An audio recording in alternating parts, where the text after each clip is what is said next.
like I said, Anderson did a series of 10 videos in response to my book. We have responded to the first 3 chapters worth.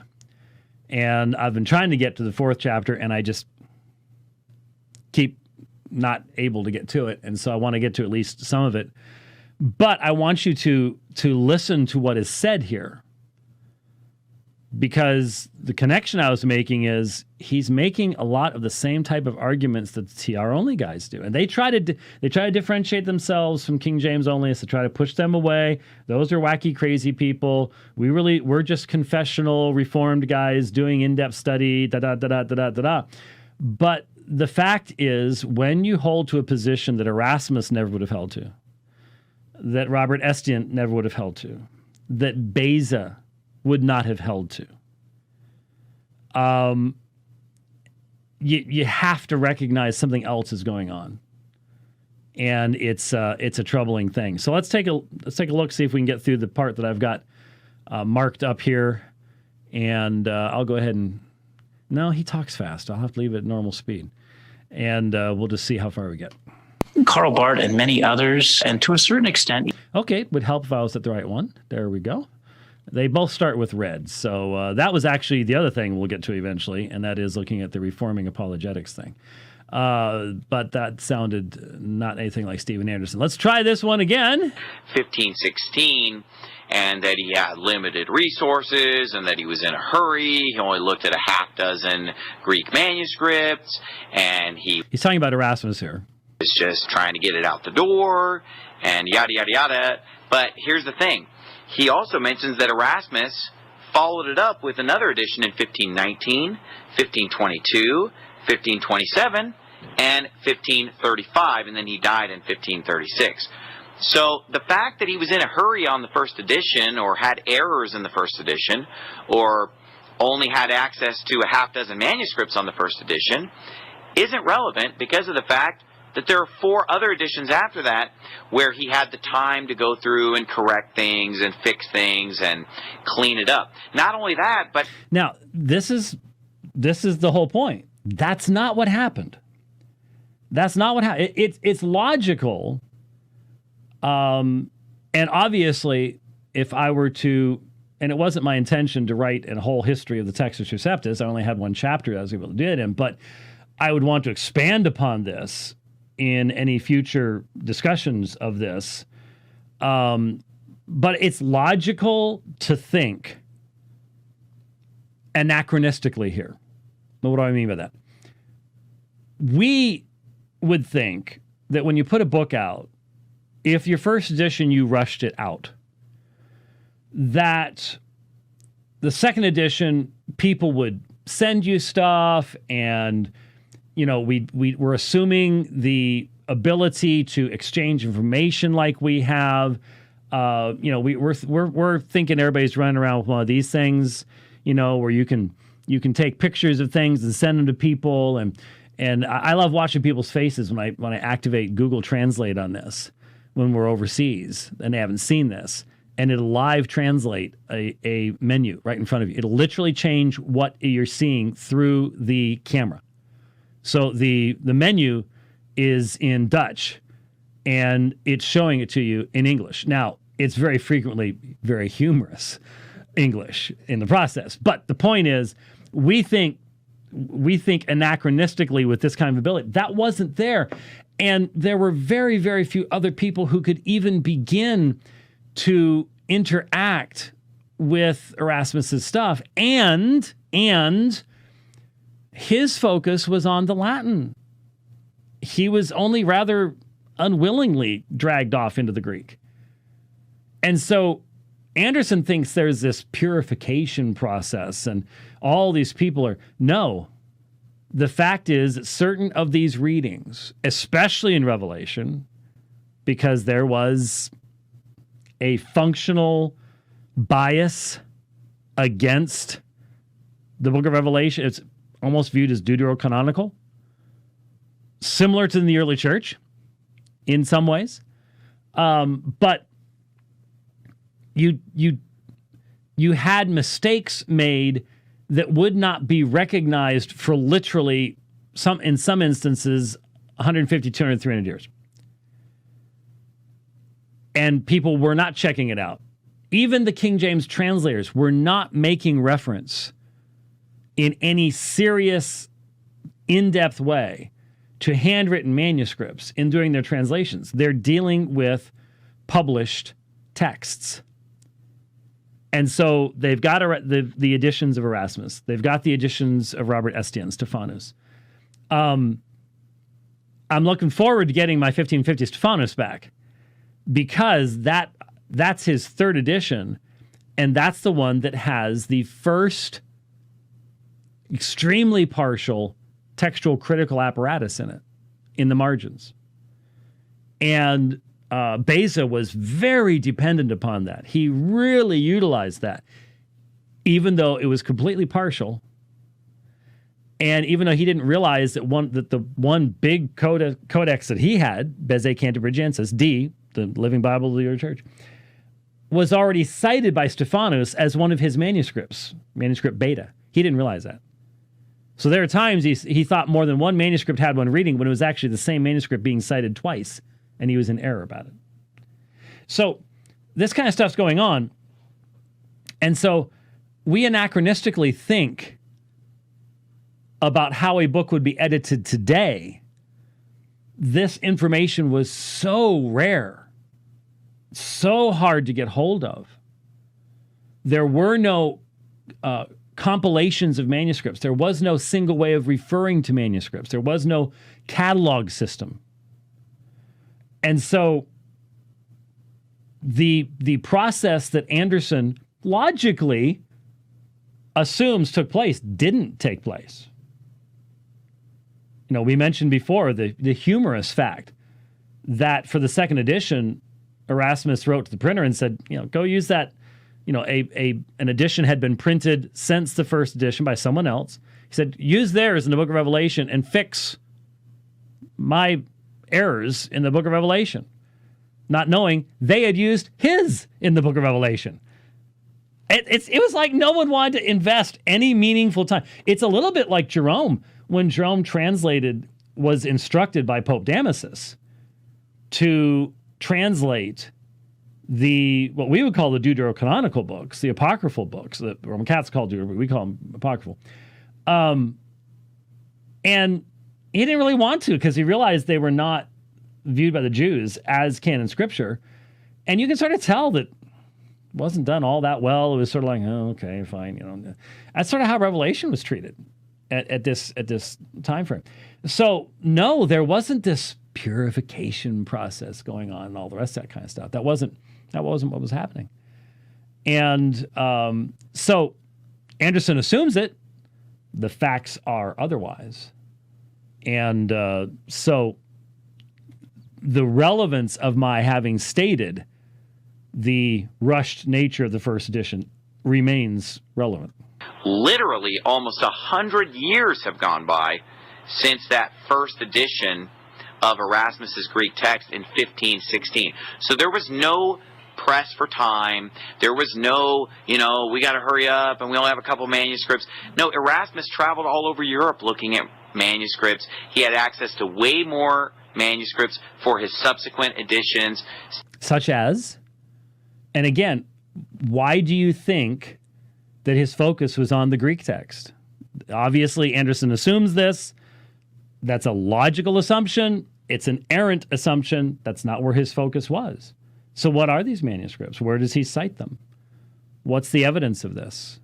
The argumentation, Codex Montfortianus is eventually presented to him, but that's from 1520.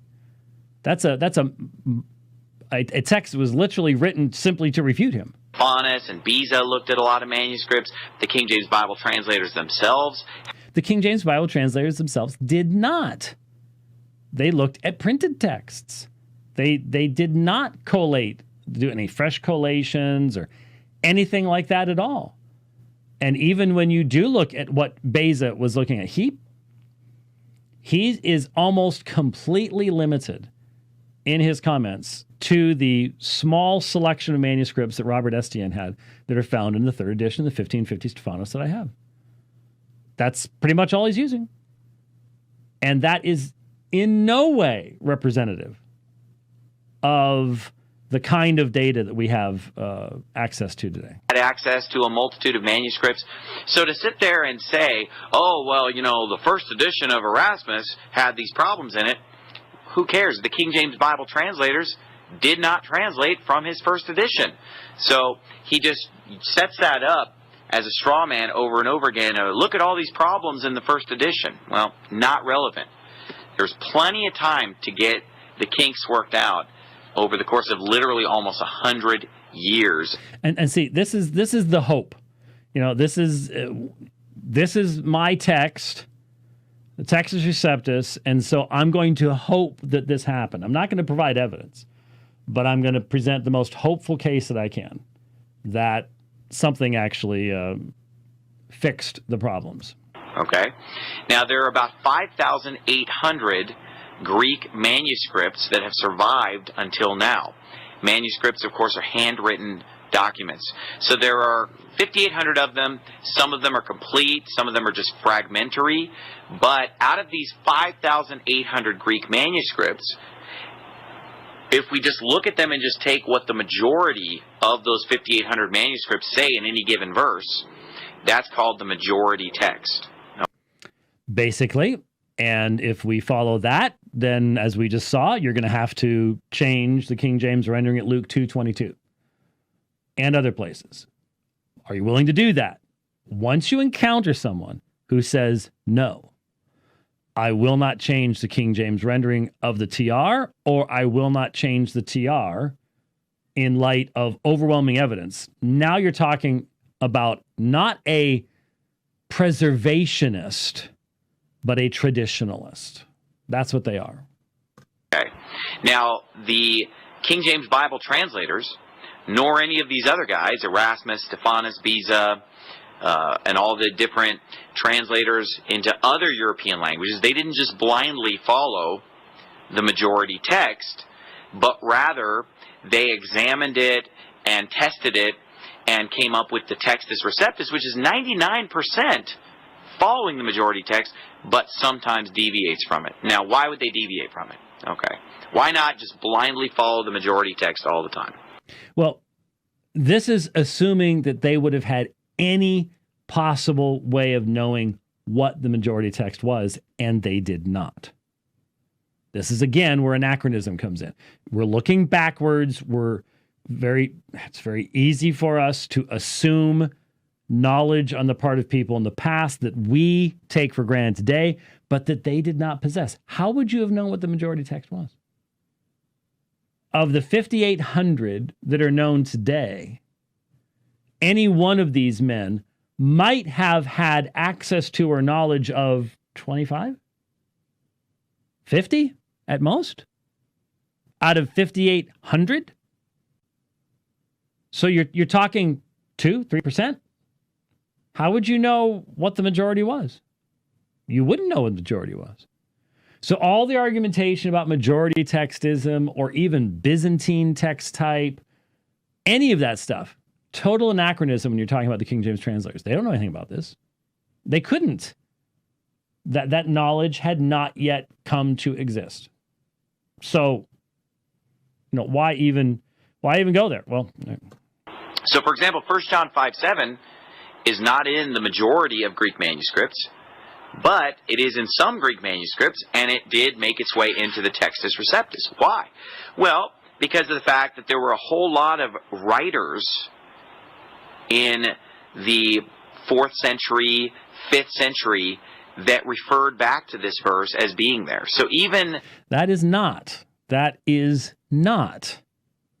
why the Comma Johanneum entered into the 3rd edition of Erasmus.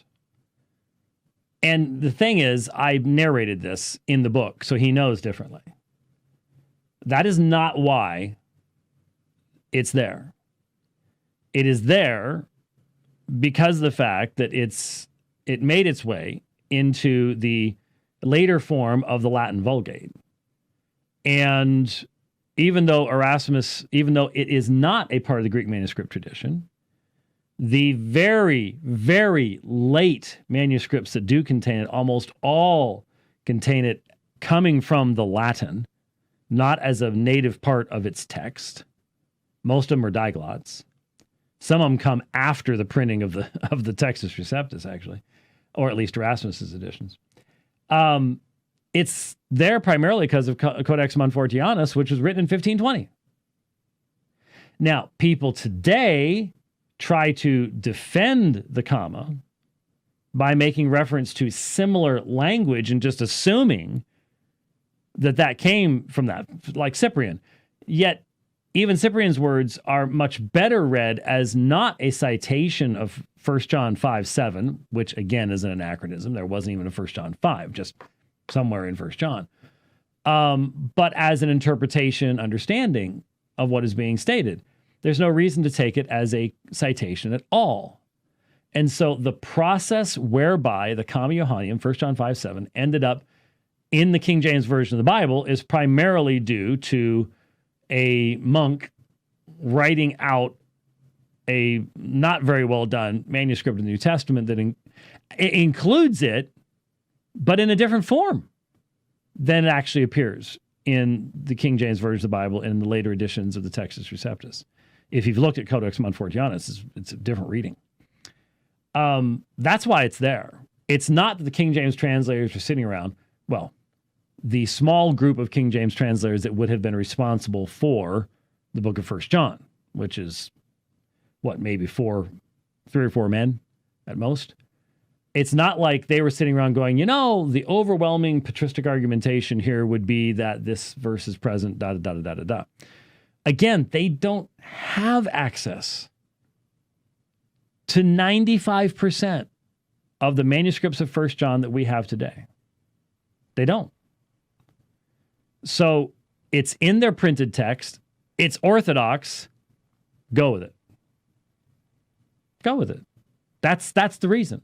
And that's why I say, in all these situations, if what you want to do in textual criticism is to know what John wrote or what Luke wrote or what Peter wrote, that gets rid of a lot of stuff that gets in the way. And that pretty much does away with traditionalism. It really does. But a lot of people don't have that as their priority. It's different. It's different. So that's not why it ended up in there at all.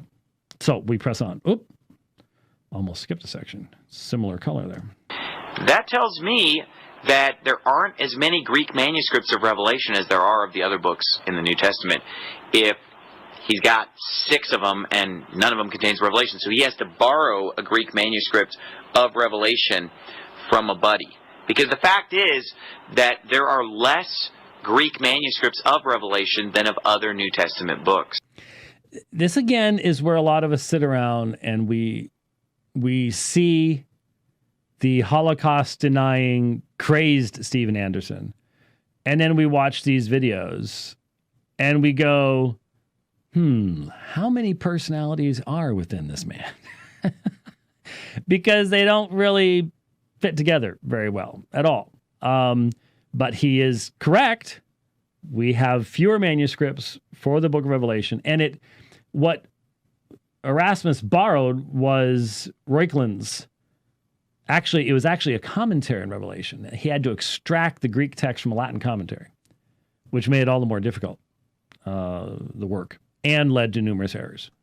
Okay, so the Greek evidence is not as plenteous. Okay, so therefore, when you're working with a book like Revelation, you're probably going to lean on other languages, okay, just to examine which Greek reading you're going to go with. There's a lot of King James onlyists that would be really uncomfortable with that level of discussion on Anderson's part. I can just see a lot of them sort of sitting back going, well, what's he talking about? It's just the King James Bible. You don't talk about depending on other languages. But Anderson knows how to translate stuff. He knows German. And so, but then when pressed to be consistent about that, collapses very quickly. The King James Version. Boy, that would be pretty mind-boggling and bizarre and far-fetched, except that it didn't happen, okay? Because of the fact that these guys obviously when they looked at all their better manuscripts of Revelation, and when they looked at all the evidence, and when they spent literally 100 years on it between the efforts of Erasmus. Now see where the problem here is? See how he's weaving in this purification scenario that did not happen, could not have happened. It's anachronistic, it's erroneous, but he's weaving it into his defense. Stephanus and Beza and the 54 men who translated the King James Version, you know what? They decided that the text that we have today in the Textus Receptus is the correct text of Revelation. They did the best they could. There weren't 54 men working on Revelation, the King James Version of the Bible. There was one committee that would have had responsibility for that, and it was probably one of the smaller committees. So there might have been half a dozen. And as far as we can tell, all they are examining would be the Latin Vulgate, Erasmus, Stephanus, and Beza. That's what they have in front of them. As far as I know, I've never seen any evidence that any handwritten manuscript of the book of Revelation was collated, consulted, referred to, utilized by the committee that produced the translation of the book of Revelation. I'm unaware of any evidence of that at all. If Mr. Anderson has something that he would like to present in that vein, I'd be more than happy to see it. Okay, so these errors that persist in the text, they're not errors at all. They're right, okay? So the errors aren't errors. They're right because the King James is right. And so if they agree with the King James, then they are right. Has nothing to do with history, nothing to do with how the text came into existence. It cannot be replicated. And isn't this exactly the problem with the TR too? It's just one step farther. If your translation methodology cannot be replicated, and your textual critical methodology cannot be replicated, then you got a problem, because that means you're no longer dealing with the facts and history. You're defending a traditional text. It's obvious with Anderson. It's not as obvious with our modern, even reformed TR guys, but it is the same thing going on. Okay. James White wants us to believe this far-fetched, unlikely story that Erasmus just goofed up on Revelation and nobody called him out on it. And that's exactly what happened.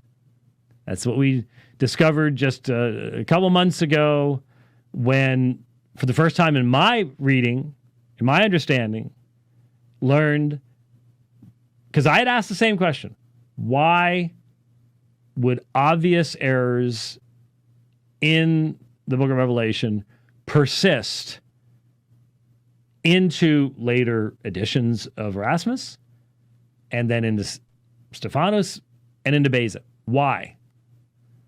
And it was because of the fact that Erasmus thought that someone else's work was based on better manuscripts, and he told his printer, follow them. They had followed him. They had the same text. So we can assume that the printer did what he was told to do and went, it's the same thing. There's nothing to fix. So print it. And so Erasmus figures that's cool. And the book is not the focus of people's attention at this time frame. And people are not running around with Greek manuscripts of it to be able to check it out. The assumption is that there were people that were doing that. There weren't. There weren't. That's the problem. And so, yeah, there were mistakes made by Erasmus that would not be detected for 200-300 years. There were mistakes made by Beza that would not be detected for 200 or 300 years. 200 or 300 years. Especially in Revelation. Stephanus, Beza, 54 translators, they all just went along with it. No, folks, they looked at the evidence And the revelation, as we have it today, is correct. It's right. No. It's not what happened. Not even according to Erasmus. Not even according to Beza. This is just wishful thinking. It's the right one. We can have absolute confidence even if we can't give you one little bit of argumentation to actually substantiate it. It's the right one. Okay. For example, in Revelation 14:1, here we go. It says in the King James, "And I looked, and lo, a lamb stood on the Mount Zion, and with him 144,000, having his father's name written in their foreheads." Okay. Well, in the New American Standard Bible, representing the modern versions, it says, "And I looked, and behold, the lamb was standing on Mount Zion, and with him 144,000, having his name and the name of his father written on their foreheads." So this is the reading that James White wants us to think is authentic. You know, this is one of his many examples. This is the reading of all of the Greek manuscripts. This is the reading that everyone at the Council of Nicaea would have seen. This is the reading that everyone at the Council of Constantinople or Chalcedon would have read. This is the reading that by any scholarly standard represents what John wrote. Okay? And in the transcription from the one manuscript of the book of Revelation, an error was made, a simple homoteleuton error in transcription that then becomes the basis of Erasmus and hence everybody else. And here's the danger. Here's Anderson. He's going to make a whole argument, even done a whole video against modalism based on what his interpretation of Revelation 14:1 in the King James is. This is doing textual criticism on the basis of your theology. What did we do at the beginning of the hour? We saw Beza do the exact same thing at Luke 2:22. The exact same thing. Oh, but Beza is a scholar and Anderson isn't. Okay, but they're using the same methodology. Beza says, I can't see how that can fit. Anderson says, I can't see how that can fit. That's not how you do textual criticism. And once you start down that road, there's no stopping place. There is no stopping place. That's how Joseph Smith did textual criticism. That's why we have the inspired version of the Bible. That's why we absolutely have to have as our commitment, we want to know what Luke wrote, what John wrote. Don't give me this later church providential preservation stuff. You need to know what was originally written. That is the goal. That's the issue. From the book of Revelation of just, I can't believe that Erasmus didn't fix this mistake. I can't believe that Stephanus and Beza didn't catch this. I can't believe that the 54 brilliant scholars who translated... You're starting to get the pattern now? As if all of these people had even access to information to be able to examine it had they wanted to do so. There's no evidence that they did. They didn't have the information. There's no evidence they wanted to. And there wasn't, again, 54 scholars looking at Revelation. There was a small little subgroup. So this sounds great if you want to continue to believe something. And that's what I hear in the TR stuff too. I want to continue to believe this. So I'm going to find, hey, have you read the commentary that John Gill gave on this? John Gill wasn't a textual critical scholar, first of all. And God bless him and thank him for a lot of the stuff that he did, but that's not going to tell me what John originally wrote. And if you're spending a bunch of time on that, you're a traditionalist. Just admit it. You don't care what John originally wrote. You care what you've got in your traditional text. King James didn't catch this error. He wants us to believe that in Revelation 14:1, it's supposed to say that the 144,000 have basically Jesus' name and the Father's name written in their foreheads. Now, you can just read those two, and it's just obvious which one's right. The just King obvious. James makes way more sense Oh, there. yeah. The New American Standard is clearly the one that's wrong. And in fact, Clearly. I don't want to go into a big, long dissertation on the doctrinal implications of this change, but this is a very bad change that the New American Standard and the modern versions have made. Okay. By adding this, his name and his father's name. They added nothing. That's what all the Greek manuscripts say. That's what they say. So again, if you're going to dispute this, then you're going to have to say, here's my unique argument for this one. And then I've got a unique argument for that one over there. And another unique argument for that. And I can come up with as many unique arguments as I need to come up with to be able to defend my traditional text. That's how it works. That's how it works.